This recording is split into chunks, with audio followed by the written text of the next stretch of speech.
Welcome to 10 Minutes. I'm Tony Scott. On the right today, and you, young man, Peter Otney, on the left. Why are you being choked? Because I have to wear a collared shirt today. I feel like Dwight when he has to wear long sleeves in the office and he calls it straight jacket. That's what I feel like right now. Huge shout out to our sponsor, Map South Hockey. I bet they don't have to wear collared shirts at Map. Yeah, but the players have to wear jerseys. People wear uniforms. This is our uniform for 10 minutes now. And I hope you guys like it better than Peter's. I woke up and went down to the basement and got my Jamestown University sweatshirt. It wasn't in the basement. It was close enough. It feels like my first communion all over again.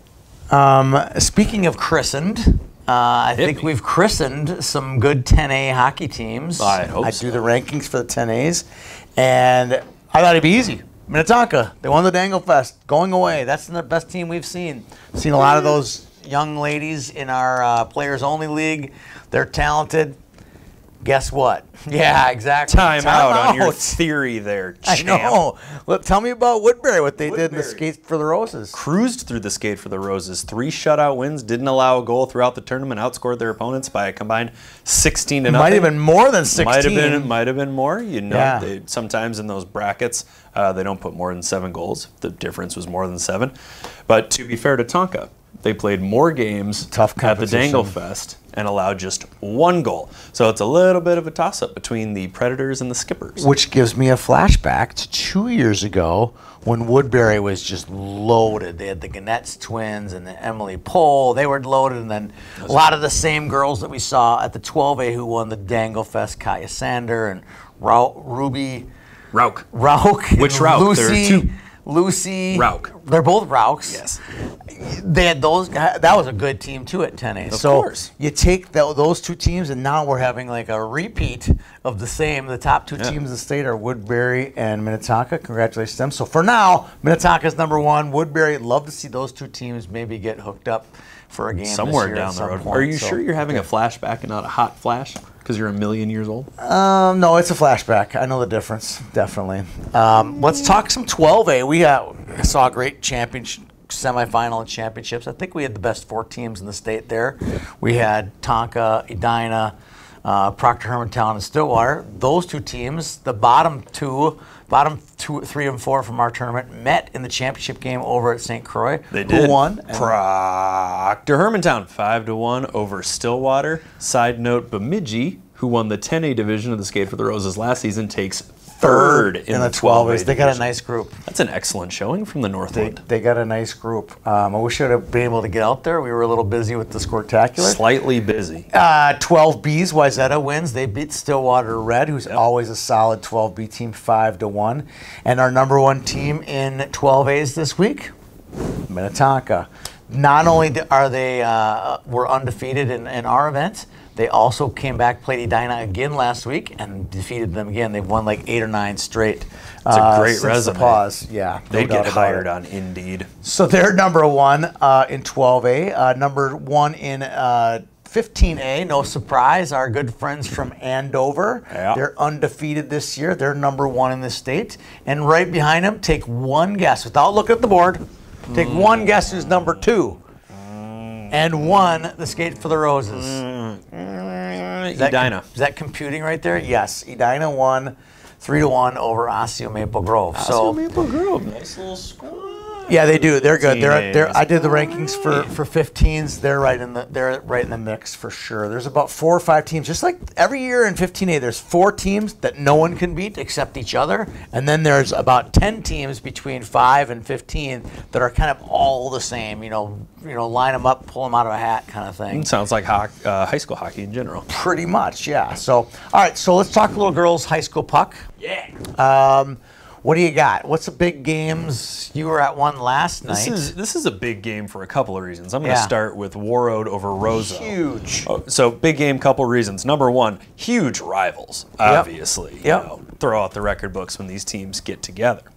Second, Warroad is a Class A team. Roseau, I think, is one of the top 5 AA teams, and to win by 6 goals, 5 points from Gino Hendrickson, that's a resume patter for Warroad right there. So Warroad will end up being #1 in Class A from now until like the end of time. We don't talk a lot of boys hockey on this girls version. But the boys won big over Roseau too. The World Boys did too. So why don't you save that for your? We will, but just in case, I think it's an interesting tidbit that both teams played the rivalry game in one night, and Warroad definitely they were celebrating at Izzy's last night. Well, maybe this is the end of the Roseau dynasty. I wouldn't say that. They have probably one of the top 3 girls' youth programs in the state, if not the #1 youth program in the state. I'd say so. No question about it. So I don't think the dynasty is dying anytime soon. Big win for Warroad. Last night I went to Hill Murray Breck. Hill Murray ranked number 8 in Class 2A. And they're going up, Breck too. number 3 in Class 1A. Hill Murray will rise based on yesterday's game. Hill Murray is for real. I said during the post-game skate last night, thank you to the 1,000 people who viewed that. Hill Murray plays a really aggressive attacking style, and then they kind of sink into this 1-2-2 defensive structure, which is going to allow them. You called it a Christmas tree. A Christmas tree. That's what it's called in soccer. When it starts with one player up top, then 2 behind him, and then 3, and then 4. That's in soccer. But this is a strategy that's going to pay dividends against a lot of different teams. And as this group, they're fairly young, as they get older, they're winning a lot of games by 1 or 2 so far. When this group becomes upperclassmen, they'll win games by 4 or 5. So they're going to progress in the system. Chloe Boreen had 2 goals last night. She's the real deal as a freshman. I'm assuming she's related to Abigail Boreen, the former standout goal scorer from Hill Murray. Chloe with some great hands and a friggin' laser shot for her 2nd goal. We can't talk girls high school hockey, it seems, without talking about Andover and Edina. And we haven't. We can try. We can try, but I figured skip it. They didn't. Because of the Northwest Suburban Conference, they are only playing conference only. We don't get a chance to see Edina in that opening game of the year versus Andover. Are you sad about that, or are you just excited that the potential for them to meet each other in the state finals? I'm bummed out about that. I went to the last 2 season openers between the teams, 2 of the best games I saw. It would have been at Andover this year. It would have been at Andover, which would have been a better atmosphere than at Braemar. But Braemar's too big. It's just too big. Yeah. The game at Andover, I mean, there were kids hanging off the glass, which is pretty cool. That is super cool. No Huskies Hornets to start the year this season, but that's it's looming, right? It is looming. I do feel bad for the rest of the Northwest Suburban, though, with maybe the exception of Maple Grove. Andover stomped on Champlain Park, Coon Rapids, or it was Armstrong Cooper last time, 12-0. 12-0. What are you going to do? That's one of those games that probably shouldn't happen in a normal year, but I saw a tweet last night on the Edina Blake game.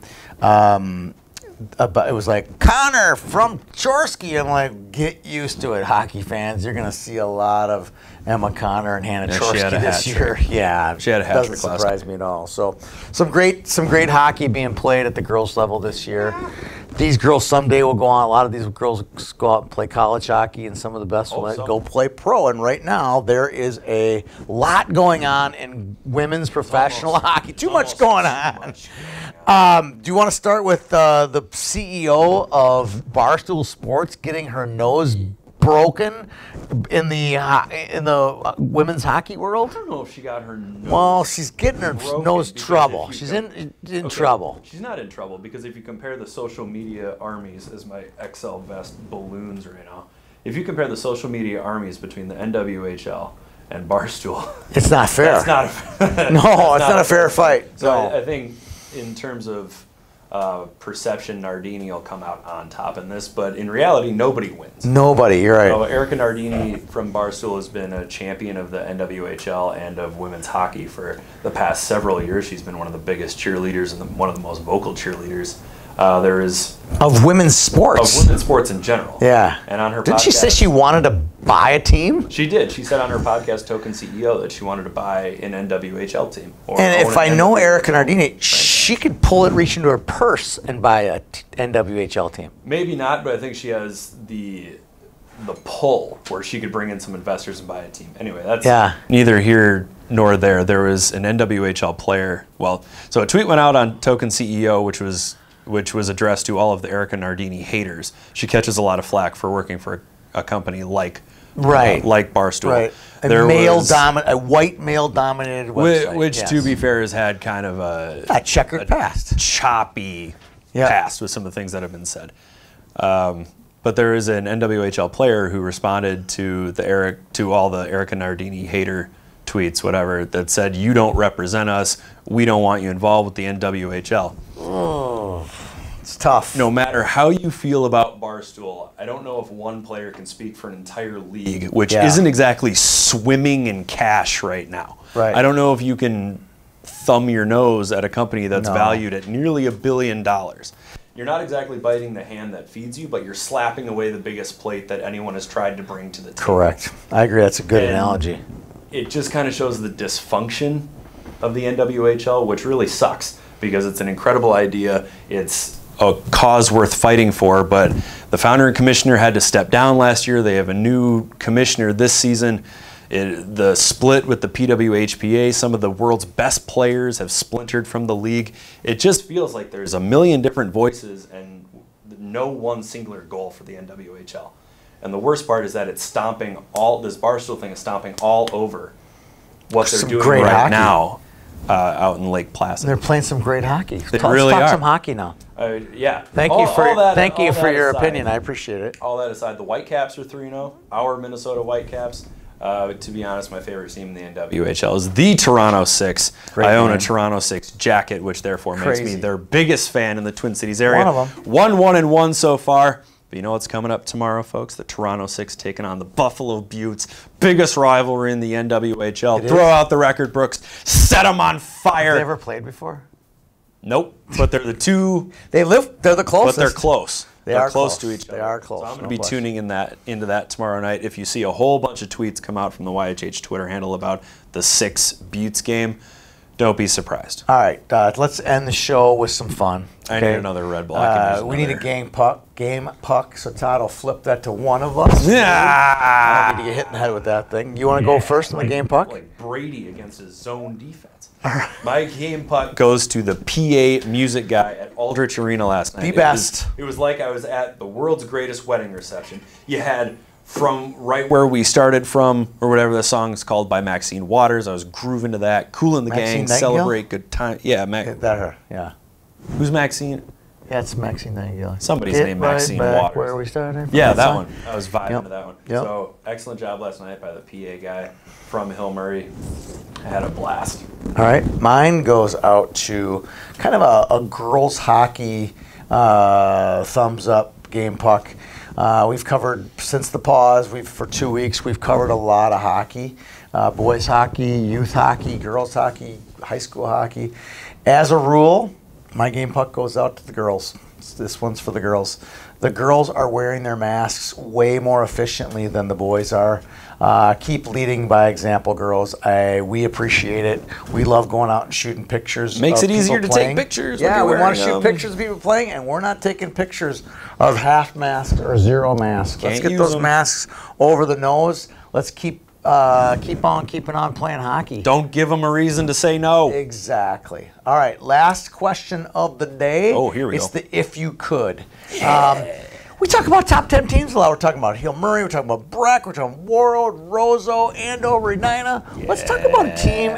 If you could go watch a non-top 10 team in girls hockey, which team would that be? It would be Peter Rodney. For me, it would be Lakeville South. Now, Lakeville South is a team that's kind of hovering on the top 10. They're coming up. Right there. But Claire Enright and Taylor Otremba, Enright, the transfer from Farmington, two dynamic players, probably two of the most dynamic players in the entire South Suburban just went over 100 Conference. points. She did, and I'm sure Enright is right around 100 points for her career. I would like to see Lakeville South. You want to see Lakeville South play? Okay. I don't know if I want to drive all the way down there, but I want to see them play. I'm going up north with mine. Grand Rapids Greenway. They're not in your top 10 because you're our ranker for the top 10. They're close. They are spanking teams right now. They are taking teams to the Cohasset woodshed, if you know what I'm saying. Is that a real thing? Yes, they're taking it to. They're killing teams. They're coming up, and they have this 8th grade girl. I think I've seen her play once or twice or like 300 times. Mercury Bischoff already has 21 points. 8th grade girl, 21 points.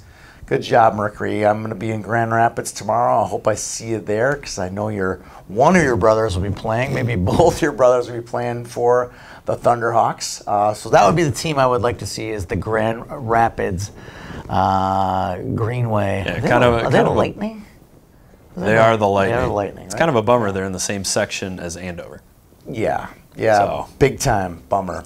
All right, again, a huge shout out to Map South Hockey. Great hockey training, great hockey trainers. What a great facility. You want to find a great culture, check out Map South at Map South Hockey for more information on great off-season training. For Peter Rodney, I'm Tony Scott. Thanks for tuning in to today's show.